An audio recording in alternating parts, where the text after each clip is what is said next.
Hello and welcome to the show. You know, kidney failure disproportionately affects people of color, and it's why we wanted to put a spotlight on this particular health issue today.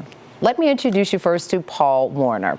He suffered from kidney failure nearly 10 years ago, but a surprise kidney donation from a family member saved his life.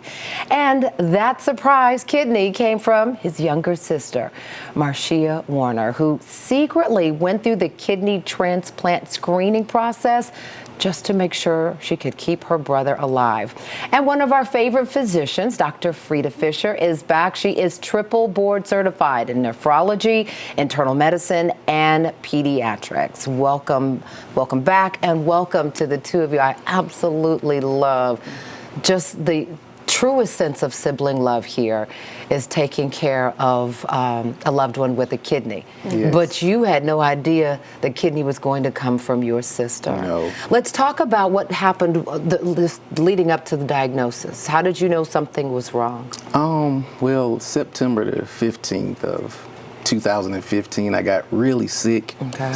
And my wife took me to the ER, and when I got into the triage, they were saying I was actually having a heart attack at that moment. So I went from having a mild heart attack to 24 hours later, a doctor standing over me saying, "Did anybody tell you that your kidneys are failing?" And I said, "Absolutely not." And my journey started on that day. Wow. Yeah. So obviously you decide that you want to live and get on the Yes. kidney transplant list, but that is more than a notion. Yes. What was this like for you watching your brother go through this experience before that you knew you were a match? Extremely difficult.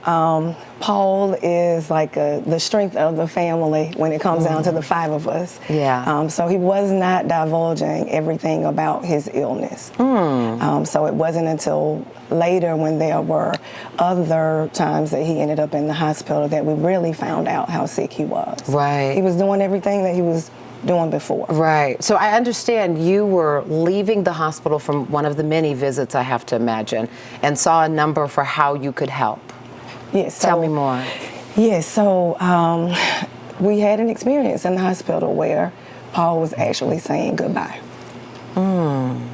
And after that experience, where I think it was one of the ICU moments, he was telling everybody that he couldn't live like that. He couldn't live like this. Were his exact words to me. Paul, I can't live like this. May I anymore. ask you, did you really feel like you were dying, or you had just said, "This is not how I want to live"?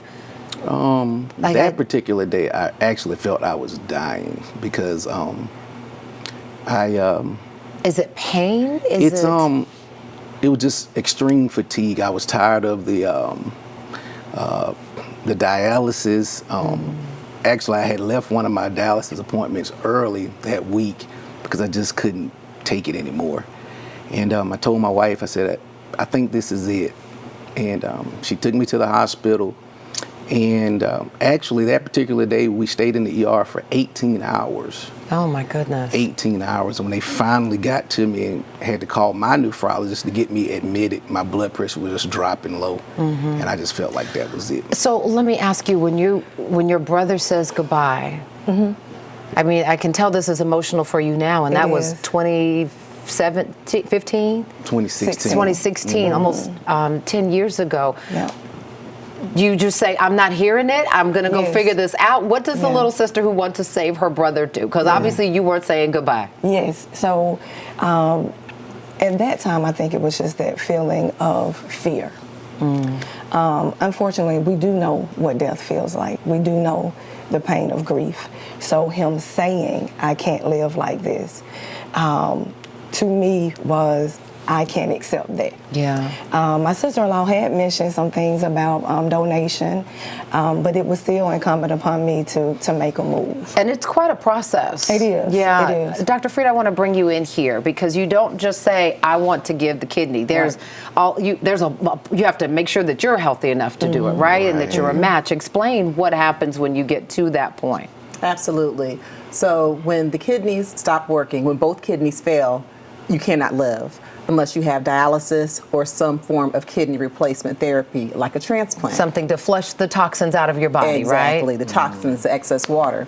And so the first thing is to make sure the kidney patient is healthy enough to receive a transplant. And so they check to make sure you don't have any cancer, to make sure that your heart is strong enough and that you're not likely to have a heart attack during the procedure. And then Wow. you have to find a match, someone whose blood type matches yours in many cases, although now we're able to actually do transplants if the blood types don't match.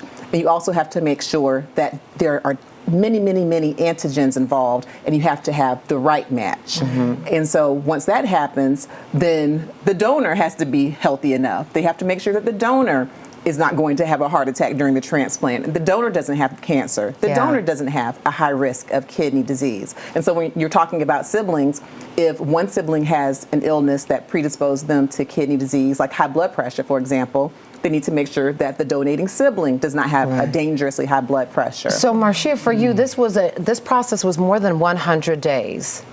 Right? 104. 104. Of course, you remember exactly. Yes, At yes, what yes, point, yes. though, did you say to your brother, hey, good news, you ain't going nowhere, because I'm a match on both fronts? Yes. So it turned out to be the 104th day, which was on his birthday. Oh. Right. We know it was divine order, right? Yes, Yeah. absolutely. I got a call while I was standing in the hallway greeting kids, and I looked down like, oh, this number is familiar. Let me get in a private space. Yeah. And And my greeting team, kids because you work in education. Yes, right. yes. I'm sorry. Yes. No worries. And the team member said, "You're it.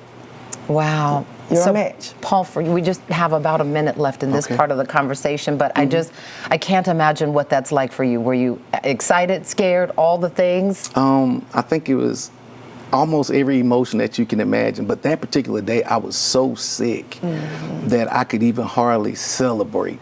I just had nothing left.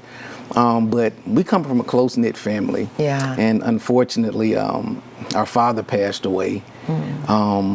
As a matter of fact, in a few days, it'll be 29 years.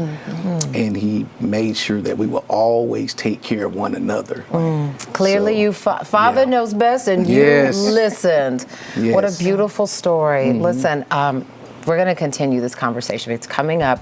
You're going to meet Ida Rayan and Kyla. Ida Rayan had a rough bout with kidney failure as well, but you see, she won and is doing well. Now listen, you'll never guess how many kidneys she has in her body now.